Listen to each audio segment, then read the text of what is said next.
सर्वाजीत माने सबको जीत लेने वाला, तो उनका नाम ही पड़ गया सर्वाजीत। सर्वाजीत जितने हिंदू धर्म की स्पिरिचुअल लिटरेचर, 4 वेद, 18 पुराण, 6 शास्त्र, गीता, भागवत जो भी था, इस सब के वो प्रकांड विद्वान बने। कोई भी दोहा, चौपाई, श्लोक उनको सब जबानी कंठस्थ हो गया और बड़े बड़े विद्वानों को, मठों को जीत लिया। सबको उन्होंने विद्वता में पराजित कर दिया। और इसके बाद एक दिन जाकर अपनी माता के सामने अपने अहंकार भाषा में और अपने बड़प्पन की बात बोलने लगे। कहा, माँ, मैंने भारतवर्ष में सभी मठों को जीत लिया। भारतवर्ष के सारे विद्वान मेरी विद्वता के सामने नतमस्तक हो चुके हैं। माँ हंसने लगी। माँ ने कहा, बेटा, ये तुम्हारी वाणी बता रही है कि तुमने अभी किसी को नहीं जीता। तुम्हारे अंदर इतना अहंकार, तुम तो अपने मन को ही नहीं जीत पाए, तो तुम विद्वानों को क्या जीत पाओगे? तुम तो स्वयं अपने मन से ही पराजित हो चुके हो। खैर ठीक है, बड़ी जीत किया। तो माँ ने कह दिया, ठीक है, मैं तुम्हारी इस बात पर चलो विश्वास भी कर लूँगी, लेकिन अगर तुम काशी नगरी में रहने वाले साहब कबीर को हरा दो तो मैं मान जाऊंगी तुमने भारत ही नहीं सारे विश्व को हरा दिया। सर्वाजीत ने कहा, माँ, ये कबीर कौन है? अभी साहब कबीर का काशी में धीरे धीरे प्रचार शुरू हुआ था, उनका नाम कोई जानता भी नहीं था। माँ ने कहा, तुम काशी में जाओ तो लोगों से पूछना, अपने आप पहुंच जाओगे। सर्वाजीत बैलों के ऊपर, तब कार मोटर का युग नहीं था, बैल के ऊपर हिंदू धर्म के सारे ग्रंथ, सारे पोथी को लाद करके घूमते रहते थे। इसलिए नहीं कि उनको याद नहीं था, याद तो सब था, इसलिए घूमते रहते थे। कहीं कोई जिद की बात आएगी तो इसी किताब को खोलकर हम प्रमाण देंगे कि मैं सही हूँ, आप गलत हो। तो पोथी को लाद करके बैल पर ऐसे टहलते थे, सारे धार्मिक ग्रंथ। जब वहाँ कबीर साहब के पास पहुँचे तो साहब कबीर कहीं बाहर गए थे, उनकी बिटिया कमाली दरवाजे पर खड़ी। सर्वाजीत ने पूछा, अरे भाई, साहब कबीर का घर यही है? तो देखो, छोटी उम्र में बिटिया ने एक दोहा सुना दिया। कहा, कबीर का घर शिखर पर, जहाँ सिलहली गैल और पैर न टिके पपील का, और पंडित ला दे बैल। अरे कहा, कबीर तो ब्रह्मांड में रहते हैं, वहाँ तो कोई चींटी का पैर नहीं टिक सकता, ये बैल लेकर के आप कहाँ चढ़ पाओगे? कबीर से कैसे मिल पाओगे? अब ब्राह्मण बेचारे लगे सोचने, विद्वान जी, कि लड़की ने कौन सा श्लोक सुना दिया, ये तो न वेद में न भागवत में मैंने बहुत पढ़ा, ये कौन सी दोहा चौपाई? अभी वो सोच रहे हैं, तब तक साहब कबीर पहुंच गए। हाथ जोड़ा, प्रणाम किया। महापुरुष बड़े दीन भाव में रहते हैं। कहा, महाराज कैसे आना हुआ? कहा, भाई ऐसी बात है, स्वागत सत्कार किया। अरे कहा, महाराज आपसे हम शास्त्रार्थ कर पाएंगे? ये जितनी किताब आप लेकर आ रहे हो, इसका तो हम नाम भी नहीं जानते। अगर इसका नाम पूछ दो तो हम हार जाएंगे, और इसमें लिखा क्या है ये तो हमारे बस की कोई बात नहीं, मैं देखो पढ़ा लिखा नहीं। तो उन्होंने कहा, तब हार स्वीकार कर लीजिए। हर एक हाथ स्वीकार करने की क्या बात, मैंने पहले ही स्वीकार कर लिया कि मैं आपसे शास्त्रार्थ में लड़ नहीं पाऊंगा। तो सर्वाजीत ने कहा, लेकिन मेरी माँ को कैसे विश्वास होगा? अगर मैं घर जाके सीधे कह दूंगा कि मुझको देख करके साहब कबीर ने अपनी हार को पहले ही स्वीकार कर लिया, तो मेरी माँ को आप पर इतना भरोसा। और सच्ची बात ये थी कि माँ को कबीर साहब का ये नामदान मिल गया था।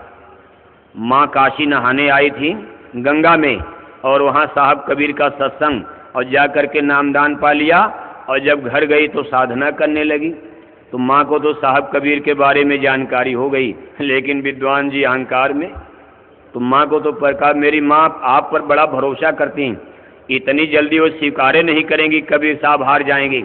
अरे कहा, मैं पट्टा कर देता हूँ, जहाँ चाहो लिखा लो। तो कबीर साहब ने कहा, भाई मैं पढ़ा लिखा तो हूँ नहीं, तुम लिख लो, अपने हाथ से कागज पर लिख लीजिए कि मैंने साहब कबीर को शास्त्रार्थ में पराजित कर दिया। मैं अपना अंगूठा लगा के हस्ताक्षर, इतना मैं जानता हूँ, मैं पढ़ा लिखा।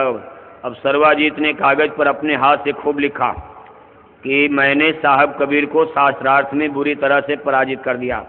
साहब कबीर ने अंगूठा लगा दिया और लेकर के जब घर पहुँचे, बड़ी में झूमते हुए, माँ मैंने तो हरा दिया। माँ ने कहा, बेटा कोई इसका लिखा पढ़ी, कोई प्रमाण? अरे कहा, पट्टा करा के लाया, देखो कागज है। और जब कागज को खोला गया तो उल्टा लिखा हुआ था कि साहब कबीर ने सर्वाजीत को बुरी तरह से हरा दिया। माँ ने कहा, बेटा ये तो तुम्हारे हारने की सूचना दी गई। अरे कहा, माँ कहीं गलती तो नहीं हो गई? लिखने पढ़ने में। अरे कहा मूर्ख आदमी, तब तुम क्या घमंड करते हो मैं बड़ा विद्वान आदमी। जब एक लाइन तुम सही नहीं लिख पाए तो तुम्हारी ये 4 वेद की पढ़ाई किस काम की। अरे कहा माँ अच्छा गलती फिर जाता हूँ। साहब कबीर कहे भाई अब क्या हो गया। अरे कहा महाराज उस बार थोड़ी गलती हो गई और एक बार फिर मौका दीजिए। अरे कहा 10 बार मौका ले लो और अब की कई लाइन खूब खूब लिख लो और मैं फिर अंगूठा लगाऊंगा।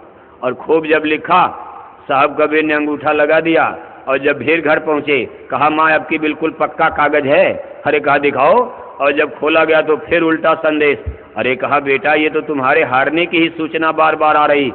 तब सर्वाजीत ने कहा माँ कबीर कोई जादूगर तो नहीं है। मेरी 4 वेद की पढ़ाई, मैं इतना बड़ा विद्वान और 2 लाइन में सही नहीं लिख पा रहा हूँ, कोई जादू तो नहीं जानते। तो माँ ने कहा बेटा कबीर जादूगर नहीं संत हैं। ये जो तुम वेद भागवत में पढ़ते हो ये कबीर साहब आंखों देखा बयान करते हैं, उनको दिखाई देता है सुनाई देता। तुम तो विद्वान लोग किताब की लिखी पढ़ी बात करते हो। जिस स्वर्ग वैकुंठ की बात, अंड और ब्रह्मांड की बात, देवी देवताओं की बात आप किताब पढ़ करके सुनाते हो, साहब कबीर रोज वहाँ आते हैं जाते हैं। जा करके उनसे मिलो, उनका सत्य सिद्ध वैज्ञानिक ज्ञान है और तुम्हारा तो केवल थियरी है। वहाँ प्रैक्टिकल होता है। जैसे किसी ने बम्बई को देखा नहीं लेकिन बम्बई की जानकारी ज्योग्राफी पढ़कर, भूगोल पढ़कर हम लोग पूरे विश्व की जानकारी रखते हैं। ये अमेरिका है, रूस है, जर्मनी, जापान। लेकिन एक आदमी जो अमेरिका आता जाता है उसके ख्याल में ज्ञान में और जो किताब पढ़कर बयान करेगा दोनों में अंतर तो होगा ही। सर्वाजीत जाते हैं साहब कबीर के चरणों पर गिर पड़े। कहा महाराज ये ज्ञान अब हमको दे दीजिए, किताब की पढ़ाई से तो मैं ऊब गया, पोथी पढ़ पढ़ जगमुआ। महाराज मेरे 2 लाइन लिखने का सहूर नहीं आया आज तक। मेरी आधी उम्र से ज़्यादा बीत गई और मैं 2 लाइन सही नहीं लिख पाया और मैं घमंड में चूर था कि मैं सारे संसार का सबसे बड़ा विद्वान, लेकिन आपके सामने 2 लाइन नहीं लिख पाया। ये आपकी कौन विद्या है। तो साहब कबीर ने कहा भाई ये विद्या संतों की, ये साइंस ऑफ सोल है, इसमें किताब नहीं। कहा तुम कहते कागज की लेखी और मैं कहता आंखों की देखी। तो उन्होंने कहा महाराज आप तो पढ़े लिखे हो नहीं। कहा मस्त कागज छुयो नहीं, कलम गई नहीं हाथ। कहा जिंदगी में मैंने स्कूल का मुंह नहीं देखा, कागज कलम मैंने हाथ से नहीं छुआ। कहा महाराज फिर कैसे, इतना बड़ा आपका दर्शन, इतने लोग आपके आगे पीछे चलते हैं, ऐसी ऐसी बात आप सुनाते हो जो हमने किताब में भी नहीं पढ़ा। तो साहब कबीर ने कहा भाई ये पढ़ करके नहीं। कहा फिर वहाँ पहुँच कैसे गए, कैसे आपने देख लिया।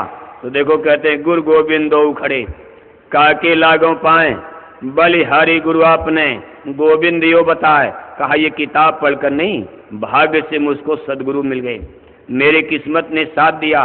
पुण्य पुंज बिन मिले न शंता, मेरे जन्म जन्म के प्रारब्ध किस्मत और मुझको खींच करके हमको मिल गए सदगुरु संत है और उन्होंने मुझको पहुंचा दिया, बता दिया। अब जो देखेगा वही तो दिखाएगा। इसलिए विद्वान और संत में बड़ा फर्क होता। ये परिवर्तन जो आप देख रहे हो इतना बड़ा हिंदुस्तान में, ये कोई इंटेलेक्चुअल नहीं है। बुद्धि से लाख आप समझाते रहो, लंबे लंबे भाषण दे, कोई हमारी आपकी सुनता।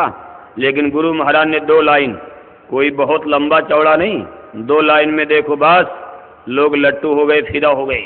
बड़े बड़े IAS PCS इंजीनियर और डॉक्टर और आकर के चरणों में सीधा करने लगे।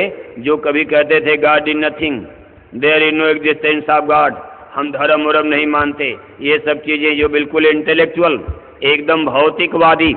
लेकिन आज देखो वो भी माला पकड़ लिए।